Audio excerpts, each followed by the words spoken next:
All right. Well, tonight what we're going to be talking about is the topic of works of mercy. So it's a topic that I kind of introduced at some of my homilies during this Lenten season. But since there are 14 works of mercies and there's only like 5 weeks of Lent, I'm not going to get through all of them in my homilies. So you'll kind of get a little bit uh, more look at all of the different works of mercy. I have some actually handouts over on the table over there with some examples of the works of mercy. If you want to pass those around, take one of each of those two piles. So one pile is for the spiritual works of mercy, and the other is for the corporal works of mercy. And these are, we won't go through that sheet specifically, but that has a list of some works of mercy specifically more for kids. So some of those will overlap with some of the things we talked about tonight, but I won't talk about necessarily all of those. We'll talk about other ones as well for the works of mercy. So the works of mercy, the reason why it's appropriate for us to speak about the works of mercy during Lent is because the works of mercy really are one of the three practices that Jesus calls us to do at the beginning of Lent every year. So on Ash Wednesday, we read from the Gospel passage of Matthew, chapter 6, in which Jesus tells us there's three ways to turn back to Him with our whole hearts, through prayer, fasting, and almsgiving. So prayer is pretty, we kind of easily know what that's all about, right? It's about spending time in a relationship with God. Fasting, we're used to seeing that during Lent. We fast from eating between meals specifically on Ash Wednesday as well as on Good Friday, and then we abstain from eating meat on all Fridays during Lent. And also, there's a practice of giving something up during Lent, so that would be an aspect of fasting. Last year I talked about fasting more specifically because our giving up of something good that isn't necessarily a sinful thing should help us to be able to give up things that are sinful that we should fast entirely from in our life. So prayer, fasting, and the third one is almsgiving, which oftentimes we think of giving alms as just, giving money. And that could be one work of mercy, assisting the poor through financial means. But the saints, I'll talk about the almsgiving, is really describing the same thing that we mean as the works of mercy. And so actually the works of mercy we find listed first by Jesus. He doesn't list all 14 of them, but he lists some of them in Matthew chapter 25. So this is the story of at the judgment when someone comes before Jesus and he says, come and enter because of the way that you have served me. Well, how? Well, he says, when I was hungry, you gave me food. I was thirsty, you gave me drink. A stranger, and you welcomed me. Naked, and you clothed me. Ill, and you cared for me. In prison, and you visited me. So when did we do that, Lord? Well, whenever you did these things to the least of my brothers, you did them for me. So whenever we do these kinds of works of mercy, we're actually doing them to Jesus himself. When we're serving others, just like we talked about, Jesus talked about in the gospel tonight. That's part of our role as disciples is not just to seek things for ourselves, but to serve others. And so the works of mercy are all about how we might do these things. So these are specifically corporal works of mercy that Jesus lists here. So we'll talk about the two different kinds of mercy. There's the corporal works of mercy, and there's the spiritual works of mercy. So the first works of mercy we're going to look at are the corporal works of mercy. So corporal, that word means bodily. So we have bodies, and our bodies have certain needs. And so each of these corporal works of mercy are to help others' needs of the body. So we have a need for food. Our bodies need food, and so there's the work of mercy to feed the hungry. Our bodies also require water, so there's the corporal work to give drink to the thirsty.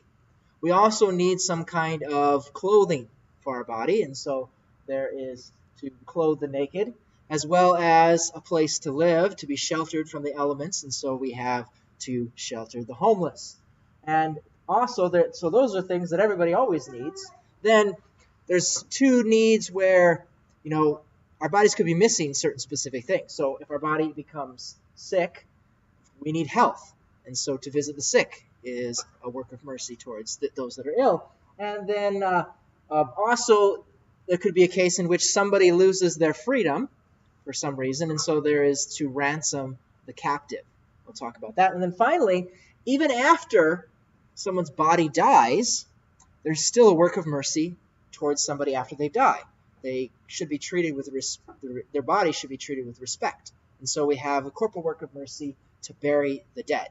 So we'll kind of go through each of these, and I'll give you some examples of what kind of things can be done in each of these areas, because some of them might be, easier sounding than others. How do my family, how do we live out these works of mercy, that this kind of almsgiving that Jesus calls us to do, not only during Lent, but at all times, so that we're serving not ourselves, but serving others. So we'll look at these corporal works of mercy first. And on each of these slides, there's this painting. I think it's a Dutch painter from the 1500s made this painting. Each of these panels represents one of the corporal works of mercy. So I'll enlarge them and have them up on the screen. And we can notice that at each one of the panels of the painting, the artist has put Jesus in the midst of the people of the scene, because it's representing not only, if we're doing the work of mercy, we're being Christ to others. And as Jesus said, whenever you gave drink or clothing or food to somebody else, you've done it for me. And so it's neat how we see in each of these panels, we'll see Jesus in the midst of it. So the first one is to feed the hungry. So if we look here in this first painting, you can see there's Jesus right there in the back. So if you look for him in each of the paintings, that's how the artist has rendered him. So first is to feed the hungry. So, and this one, some aspects of it is pretty obvious, right? Somebody is in need of food, to help feed them. Like when you come here for family formation, we have the basket in the back for the food pantry. That's a really obvious way in which we can assist, especially those in need of food, the poor. But there's all sorts of other ways that we can do. And as I said before, I won't be able to mention every single way that we can do it. There are all sorts of creative ways that we can assist. So we can assist with different programs that might be there to help feed the poor. Even things within our own parish, like for example, if someone assists with funeral luncheon, you're assisting to feed those that are hungry and serving. Well, you're also serving another need to comfort those that are afflicted, as well as helping to bury the dead. They're kind of, sometimes one action can kind of cover more than one of the works of mercy. So some specific thing might not fall under one or the other, but these categories help us to be reminded, what are the good works that we ought to do towards others? So even under this, it might be like, for example, you might find yourself maybe purchasing too much food for yourself. Well, maybe if our own families don't need it, we can hold back and then maybe save up to be able to give to those that are in need. Some people have come up with creative ways of doing this. For example, I don't know if it's there was a period of time where people would pay for the person, the next person behind them in line in the drive-thru. So it's just kind of an act of kindness or charity towards them. Helping out at different kind of parish events like the fish fries or breakfast. That's a good way of helping feed the hungry. So there's also, we'll talk about the spiritual works of mercy too. And so there's spiritual aspects of these as well. So if you invite somebody to come to Mass, you're helping feed their souls with the Eucharist, which is an even greater food for all eternity. Might be the case in which somebody is grieving the death of a loved one, or maybe they have a newborn and you come and you bring them something. So all sorts of different ways in which we can do this corporal work of mercy, feeding the hungry. And one place we can go to especially look at examples of this are to the saints, because they were very good at living out these kinds of works of mercy. So in Rayville, at St. Bonaventure, the windows on either side actually represent the corporal works of mercy. There's 8 windows, and actually the first one is this one right here. And the other 7, there's 7 corporal works of mercy, are represented. Some saint represents each of the works of mercy. So here in this window we have to feed the hungry, and we have Saint Elizabeth of Hungary. Just so happens to match from where she came from. But so in Saint Elizabeth of Hungary, you see there in the window, here we have this saint. She's wearing a crown because she was royalty. And but just as Jesus says that if you have power, your power should be to serve others. And so she really took that to heart. And so she would serve the needy and the poor of her country. And even though she was well-to-do and rich, she used that to assist others. So there we see her feeding those that are hungry with bread. One of the stories from her life that's been passed down is kind of a miracle. That so she became known for doing this kind of thing, but some people were questioning whether or not she was misusing the resources of the kingdom for doing this. And so she was accosted by someone, and they wanted to see maybe she was stealing the food that she was giving to the poor. And so she was accosted, and she was asked to open her basket, to see what she had. And she had bread in there to feed the poor. And she opened her basket, and it had turned into flowers.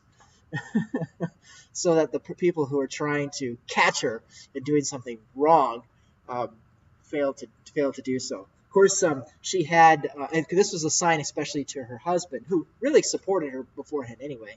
Her husband, Ludwig, who to allow her to keep going. So, so she was married, and she had 3 children, and at the same time was also doing a lot to assist those that were in need in her country. So a great example, St. Elizabeth of Hungary, for helping us understand how to feed the hungry.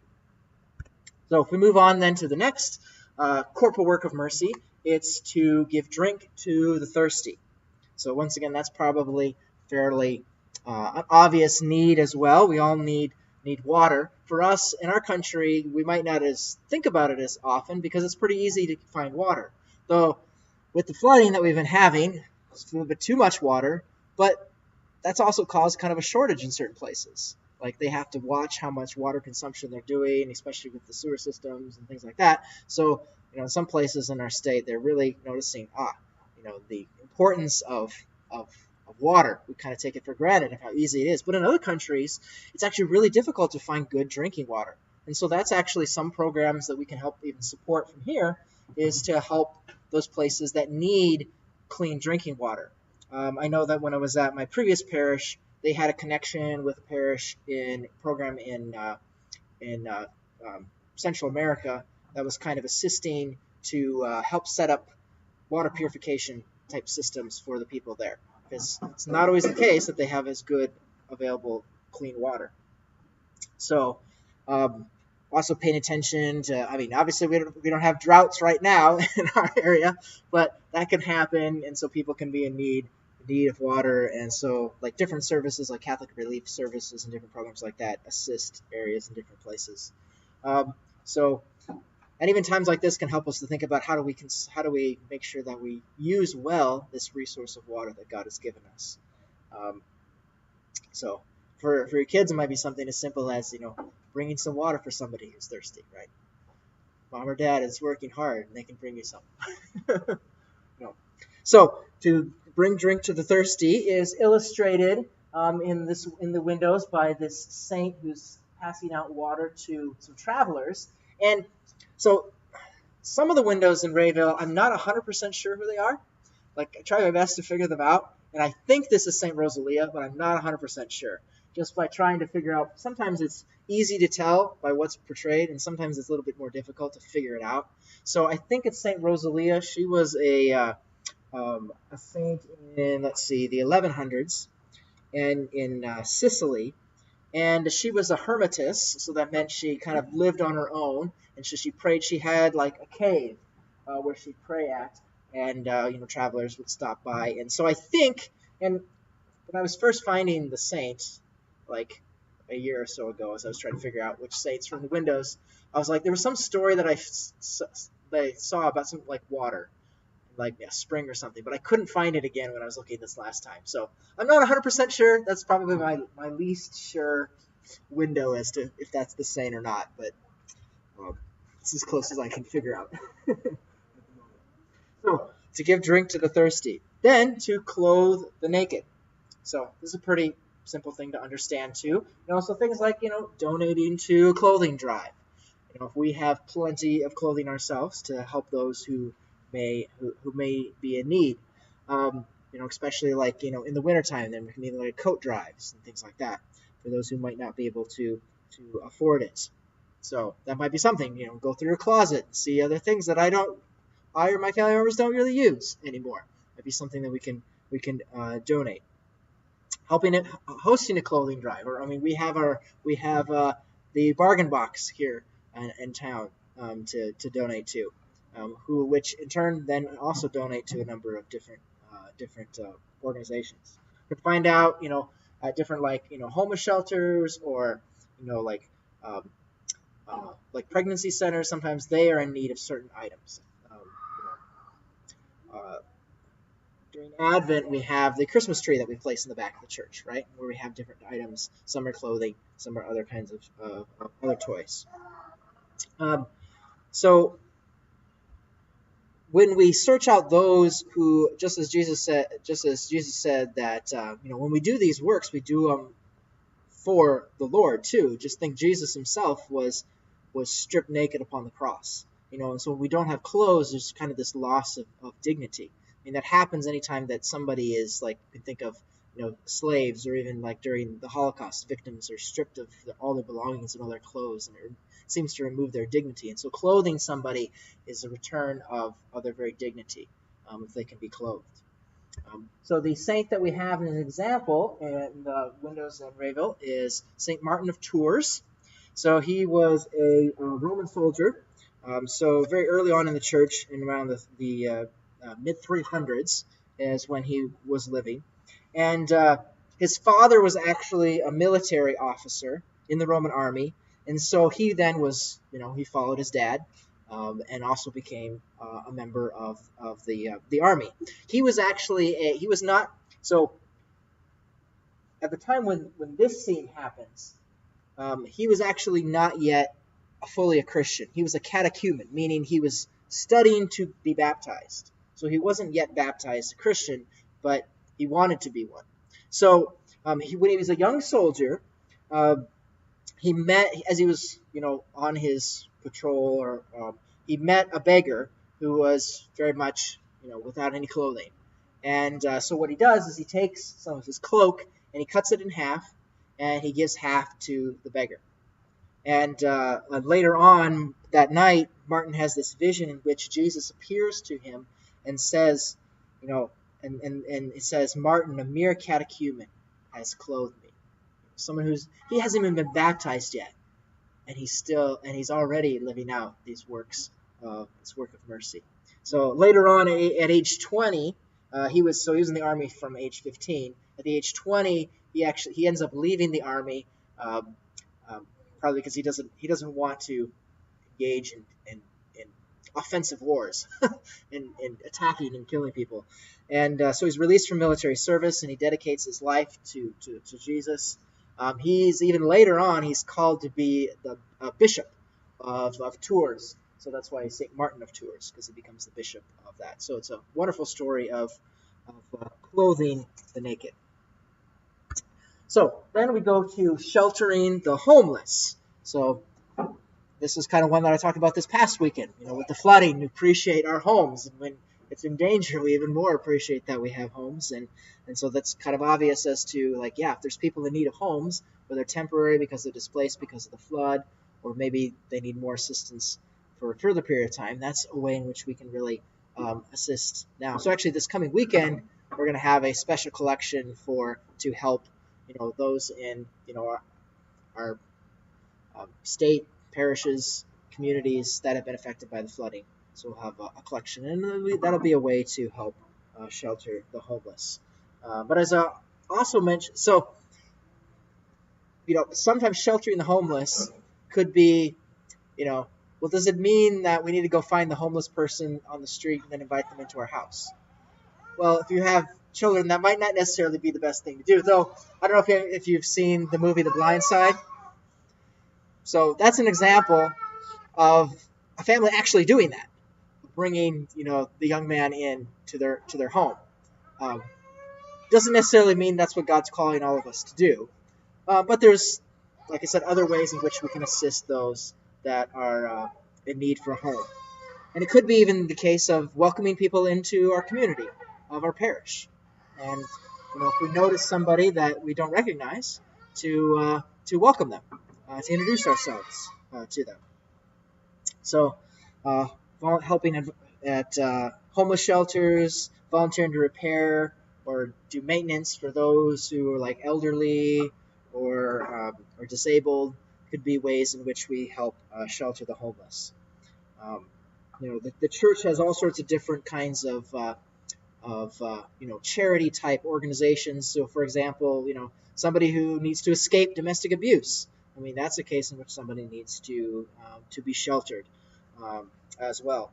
So, even we won't get into all the details, but there's a specific way in which the church thinks about immigration, especially those that need to escape very difficult situations in which their homes where they want to live have become, because of violence or whatever, they're unable to live there. So could be things like, if a child needs help mentoring, different programs that we have for that. Some seek to help out with foster care, even things like adoption, giving that child a home. All sorts of different examples of sheltering the homeless. So the saint we have in Rayville is Saint Margaret of Scotland. I'm pretty sure it's her, but I'm not 100%. Margaret of Scotland, part of understanding of it is that Margaret of Scotland indeed was, again, royalty in Scotland. And so we have a crown here. She herself also was a mother of 8. And she was really known for her, just like Elizabeth of Hungary, she was very much known for her charity towards the poor, particularly for children as well as elderly. And she would feed and clothe many beggars that presented herself, but she and her husband Malcolm would even go so far as to wash the feet of those who came and visited. In a similar way as to, like literally following what Jesus did at the Last Supper of washing people's feet. So they would do that specifically. So I'm pretty sure that's Margaret of Scotland, but there's not too many symbols in the image to give me 100% for certain. So if somebody wants to question that, I'm open to that. To visit the sick is the next corporal work of mercy. So the visiting of the sick is something that anybody can do, but we might not be as apt to want to do it because, sick people are sick. And maybe sometimes we don't want to what if I catch it? Or maybe they're not always, sometimes they might not be, you might be like, well, they're not fun to be around somebody who's sick. But it is a work of mercy to go and to visit them. And sometimes it can be just as simple as, spending time with them, being with them. I mean, obviously, doctors and nurses have this special ability to serve in this area because they can not only visit the sick, but they can also help bring about their physical healing in a greater way than maybe when I go and visit people, I can't do much to diagnose and treat their physical illnesses. Though, as a priest, I do go and anoint people that are sick. So that's actually one of the works of mercy. If you know somebody who's seriously ill and would like you could ask them, do you want Father to come and visit? He can do the anointing of the sick, and so let me know and I can come. So you're helping out in that work of mercy of making sure that the sick are visited, because, I'm not always told, and in fact, for hospitals, they won't tell us as priests that people are there, because of the certain, privacy laws and things like that. So, to let Father know if you want me to come and visit your loved one, because I don't automatically get told. So it might be simply like, visiting your grandparents. Have the kids come visit the grandparents, or stopping and visiting with an elderly neighbor or someone, listening to their stories from the past. That's a good way of visiting, even if they're not sick. I mean, maybe they're homebound and unable to get around. So also maybe assisting those that are caregivers, because it can be a lot of work caring for those that are ill, and caregivers themselves need care. So it could be help alleviate, them at times. Becoming an extraordinary minister of Holy Communion. So that's something that anyone can do as well. You can become an extraordinary minister of communion and then go and bring communion to those that are ill. So that's something that we have individuals do at our parish.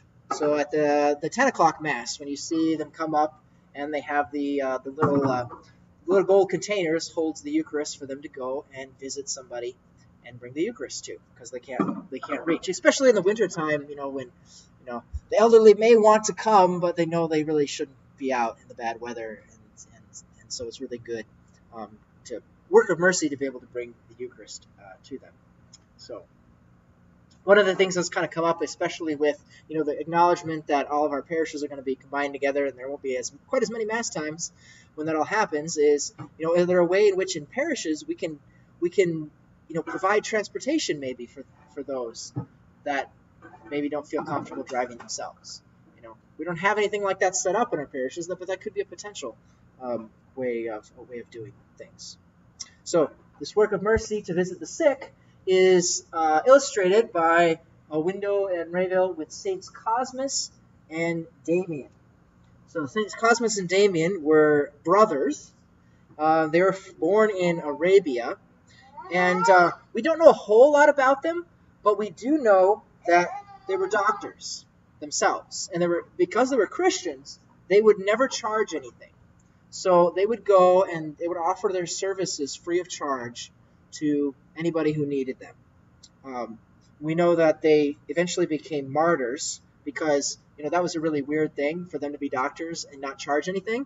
And so they were found out because they were doing that, and they ended up becoming martyrs during the persecutions under Emperor Diocletian in about 287, is approximately when they were martyred. So it's a great example of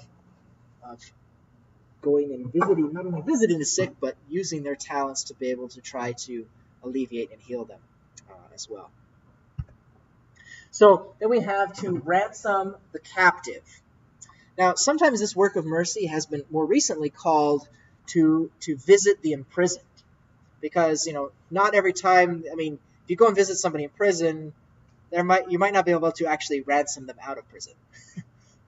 They might be in there because of a legitimate reason that they need to be there.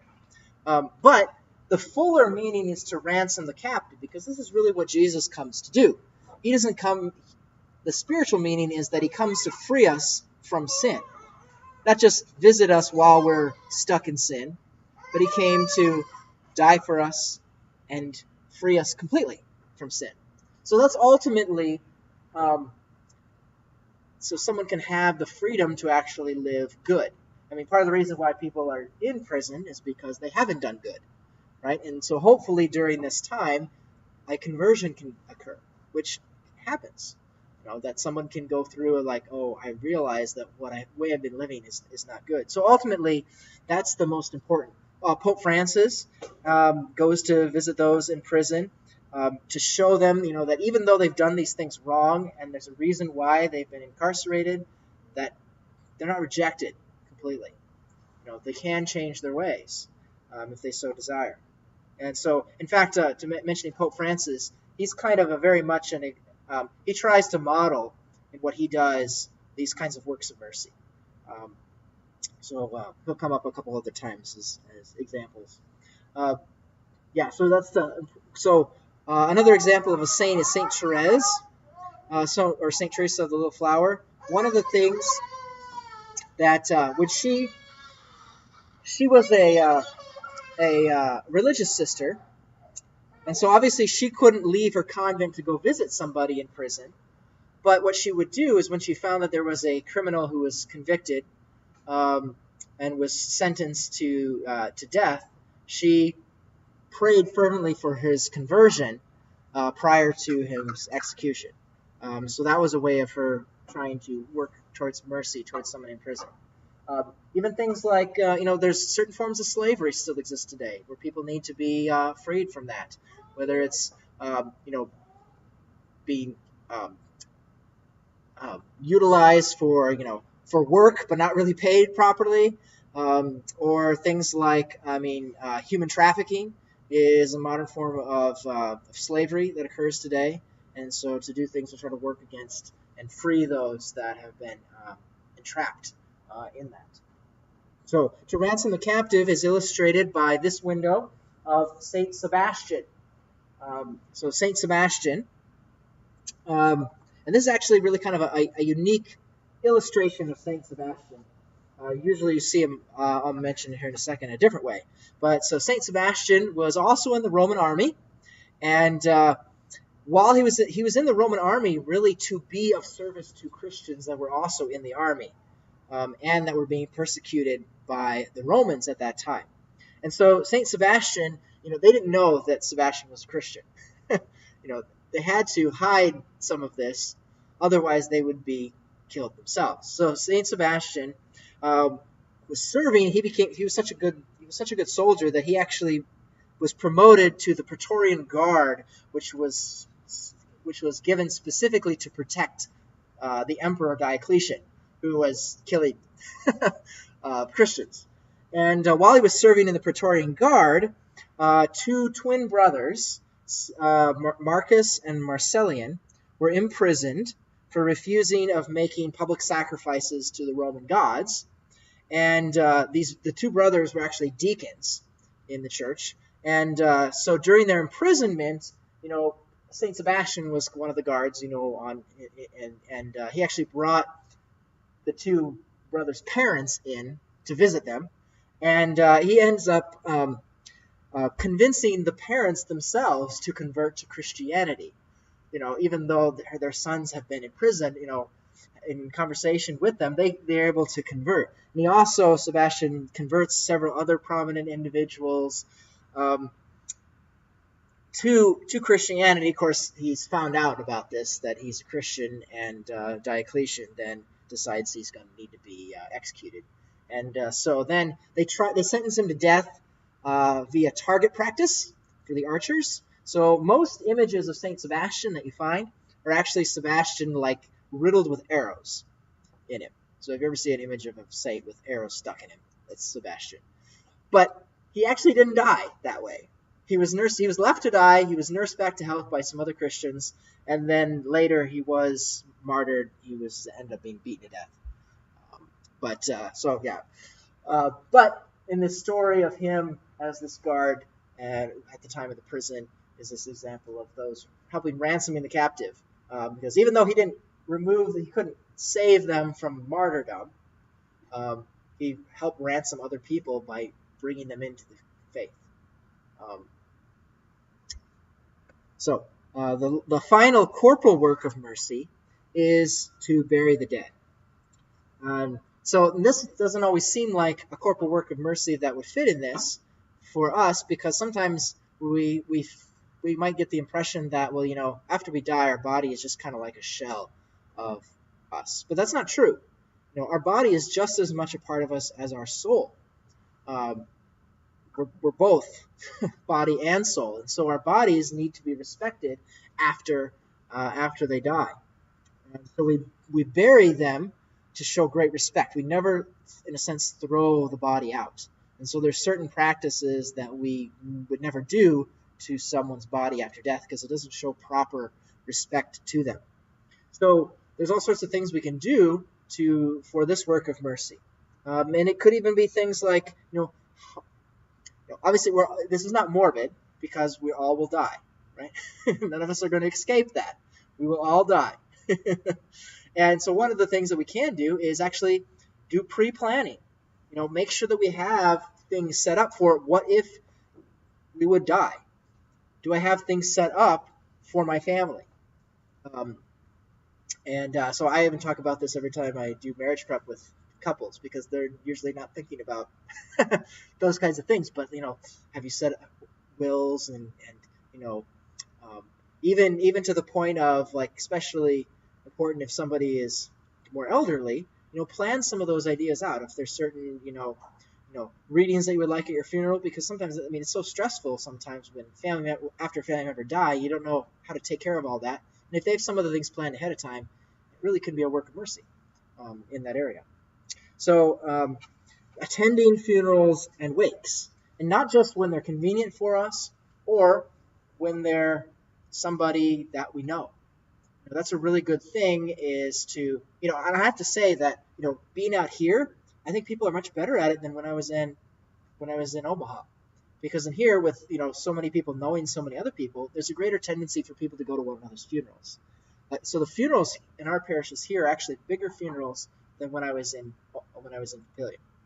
There were smaller attended funerals there because I think people are just so isolated in their own pockets from one another, and they didn't have the habit of that work of mercy of going to somebody's funeral or wake. So that's a really good way of praying for those who have died, for helping bury the dead. Things like assisting with funeral luncheons by serving or making the food dishes and bringing them in are different ways of helping to bury the dead. Sending a card to somebody who's lost a loved one, even like following up like a year later, kind of thing. Helping somebody who's lost a spouse with things like yard work or whatever it might be. Going to visit the cemetery and to pray for those who have died is an important work of mercy as well. Especially, for us as Catholics, kind of the day in which we remember the dead is All Souls Day in November, and in our country, a very popular day is Memorial Day. So those are two times in which, especially, but anytime we can go and to the cemetery and pray for those who have died. So the example of the saint for this corporal work of mercy, bury the dead, this one I'm not 100% sure on either, but I'm pretty sure that it's Saint Cecilia. So Saint Cecilia is actually the patroness for our diocese, and she's kind of better known for her role with music. But to bury the dead, kind of what the story is for her is that so she was given in marriage to this young man, Valerian, but she had already dedicated her life completely to God, and so she prays to God before the wedding that God will keep her, guard her virginity, and keep her safe for him. And there's this conversion that occurs within Valerian as well as Valerian's brother. They both become Christians, and those two brothers dedicate themselves to burying the saints who at this time every day somebody's being martyred. During this period, because this is also during the time of a lot of these saints have been during the time of the martyrs. So in Rome. And so that's what they would do, is they would bury the dead. Eventually, they themselves would be arrested and also martyred, as well as Cecilia. She would also be martyred as well. And I think that it's probably Cecilia because of, even though she herself didn't bury the dead, she converted those two who did bury the dead. And when she died, she was buried in, it's very much the catacombs is what's imaged here. And she was buried in one of the catacombs of Callistus. So I think that it's her, but it could be somebody else. So those are the corporal works of mercy, and we want to look at the spiritual works of mercy. So the spiritual works of mercy, we don't just take care of our bodies, but we also need to take care of our souls. Jesus affirms this in a reading that we had a couple weekends ago, that we don't live by bread alone, but in every word that comes from the mouth of God. So we not only need physical things for our physical bodies, but we need things for our spiritual souls. And so for these spiritual works, these might not always be as easy to understand as some of the corporal works of mercy, but they cover spiritual needs that we have. So the first one is that we have the need for God's assistance. So the first work of mercy is to pray for the living and the dead. So we're interceding on behalf of somebody else to God for them. And then the next three are directly having to do with helping some kind of need or something that's missing in someone.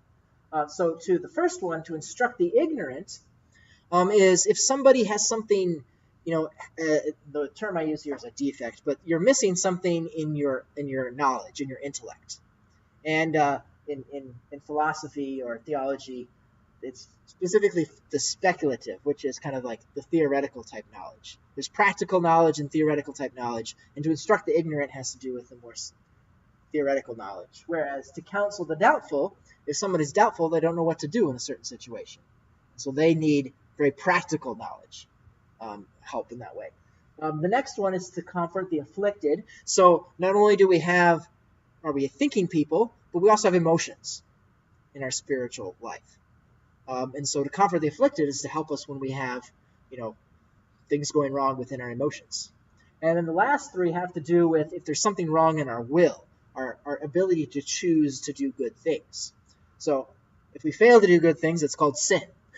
And that would be the main defect. So we need to, if we choose to sin, we need to admonish sinners so that they don't sin again. If somebody has sinned against us, we need to forgive what they've done willingly. So if they've committed against us. And then finally, we also want to bear the wrongs patiently. So our response should be to bear patiently with the wrong that they have done.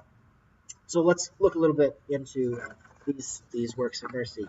So to pray for the living and the dead is kind of this is probably one of the easier ones to understand. Conversation with God, but this is specifically designed for the needs of others.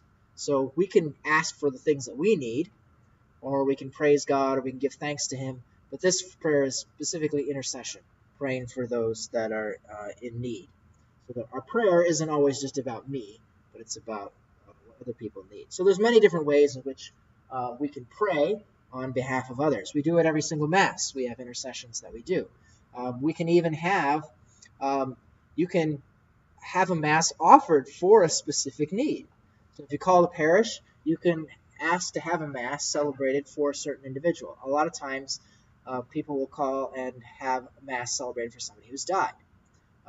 Is a really good, at our parish here, a lot of people will do that. We have so many that we actually, as a priest, I can't finish them all here. And so we actually do send some out to some of the retired priests as well as missionary priests who may not have those, and they will pray their Masses for those intentions. So even if the intention doesn't get said here, because if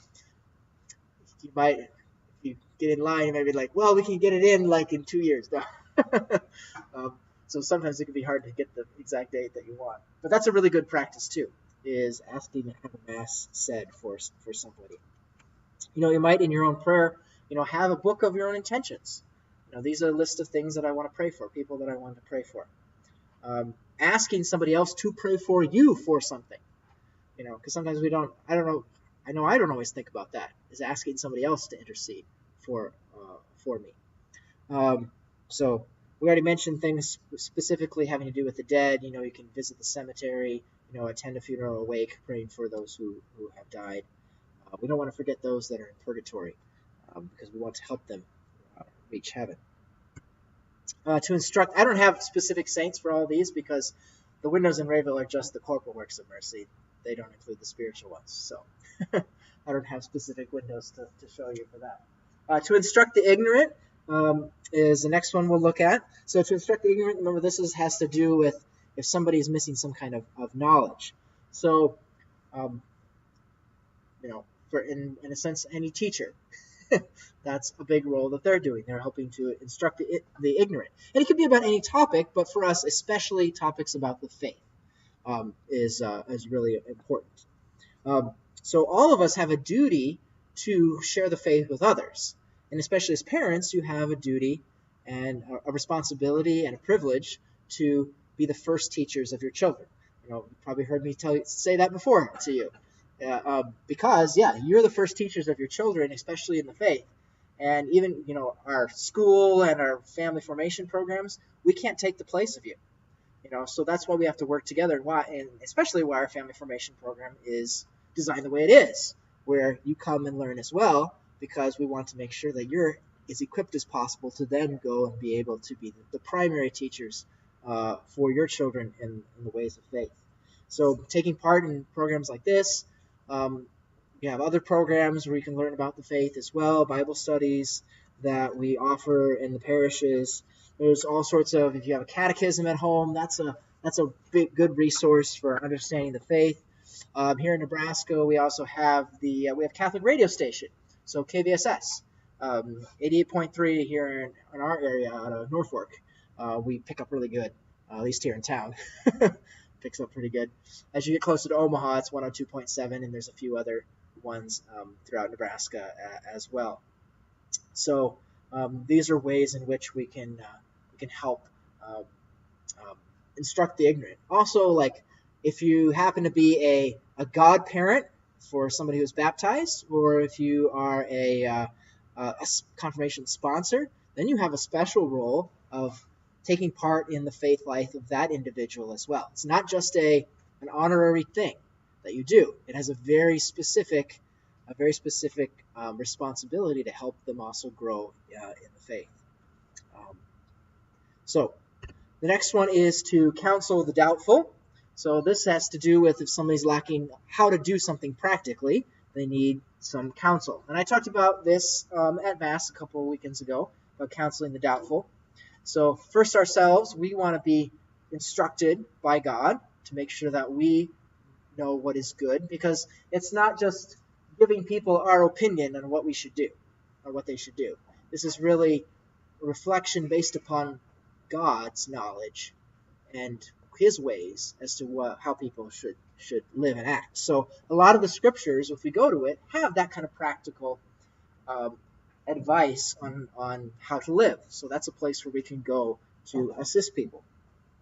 Also, if you're not really sure about how to help somebody in a certain way, you might, and I might invest. Well, maybe talk to Father about how is God working in this, because especially spiritual direction. Many priests, deacons, religious will do some spiritual direction and help counsel those, especially in the areas of our spiritual life.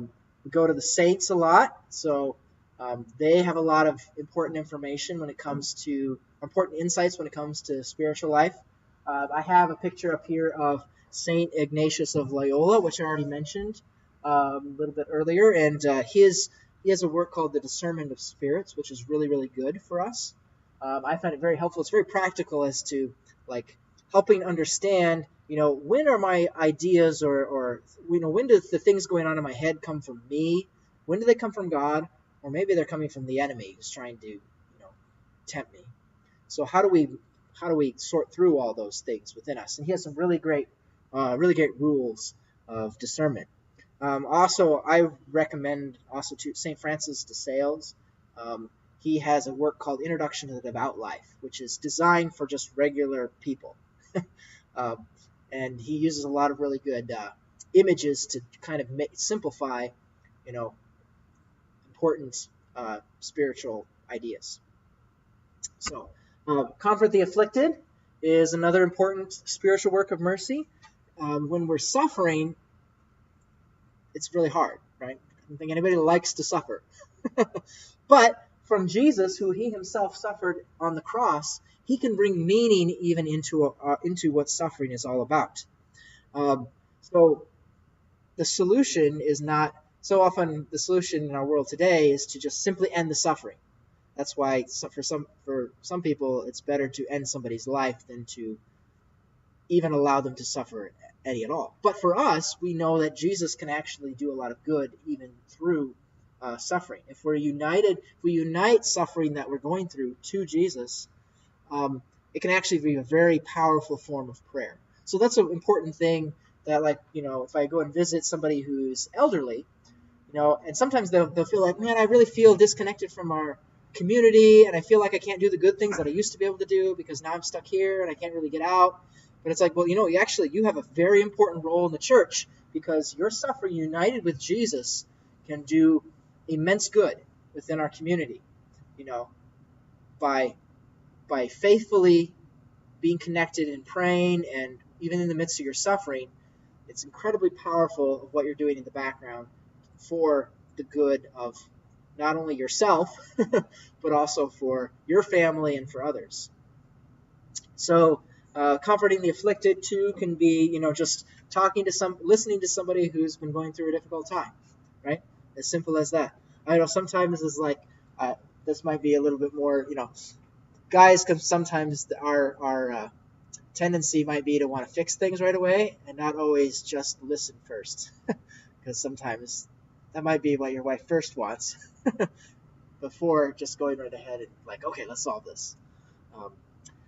So the reaching out to somebody is going through a difficult time, especially somebody's experiencing loss in their life. We have our grief ministry program that's been started out here. It's actually the only grief ministry program that's in the diocese outside of Omaha. So it's a great program where people, if they're experiencing that loss, can come and together experience some of that comfort from what they're going through. Almost completed. We've just got 2 left. So we have to admonish sinners, or 3 left, sorry. Admonish sinners. This is probably one of the more difficult ones to figure out how to do correctly. So we're called to admonish sinners, to correct somebody who's done something wrong. Now, obviously as parents, you can probably see that there's going to be moments in which you must admonish your child, right? Who have done something wrong. Not because you want to just punish them for the sake of punishing them, but they're good. And so that's really the only way that we can admonish somebody, is if we really care for them and we want what is good for them. So to ensure that we want good for somebody else means we have to make sure that we're also seeking to be forgiven by God. That realizing that I'm also a sinner and I need to be forgiven. So Jesus says not to judge people so that we aren't judged. Doesn't mean that we can't judge actions, but it means we don't judge the state of somebody's soul. So when we admonish somebody or want to point out when they've done something wrong, sometimes the tendency could be to embarrass them publicly for the thing they've done wrong. Well, that's not how we go about to admonish somebody who's done wrong. We go privately and we talk to them first and talk to them about, this isn't good for you. This is not leading you in a proper direction. And of course it means that you really kind of have to have a relationship with someone first before you admonish them, because they have to understand that you care about them, right? Because even, I'm sure this never ever happens with the kids, but sometimes you might admonish them for doing something and they'll be like, you must really hate me because you did that, because you're correcting me. I'm sure that never happens. No. But ultimately, we can't control how someone might react if we admonish them, but we need that relationship beforehand so that they can understand that we do care about them. There's more that could be said, but to forgive offenses willingly. So when somebody has done something against us, we want to be able to forgive them. That can also be a difficult thing to do, but that's what we pray in the Our Father, that God will forgive us as we forgive others. So we need to make sure that we are seeking to forgive others. So letting go of grudges. Don't hold on to things that somebody has done.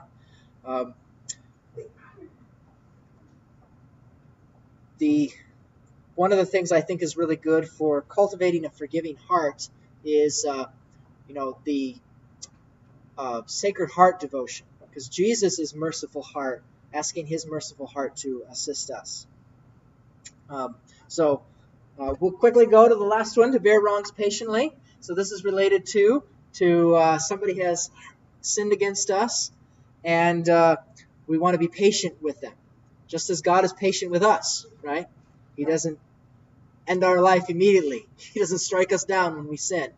So if somebody does something against us, to be patient with them, because if somebody cuts us off in traffic or in a line, that's probably not our first reaction to them. Or if somebody says something awful to us on social media or about us, we don't really want to be patient with them at that point. And so it's not easy, but a lot of these things are not necessarily natural human things, but they're things that require God's assistance to be able to live out. So Jesus calls us to love our enemies, to pray for those who persecute us. So Saint Therese is a good example of living this out, because it's just so real in the way that she describes it. So there's a description of a case. She said, "For a long time in my place at meditation, I was near a sister who fidgeted continually, either with her rosary or something else. So she was in prayer, and she had this really distracting nun next to her, and making all these noises, and like trying to focus on prayer, and you're making all these noises. I'm sure you've never annoyed each other about anything, right? And so it's like, as I am very quick of hearing, I alone heard her, but I cannot tell you how much it tried me." Like, she's really, really honest about, man, this is just terrible. Just driving her crazy.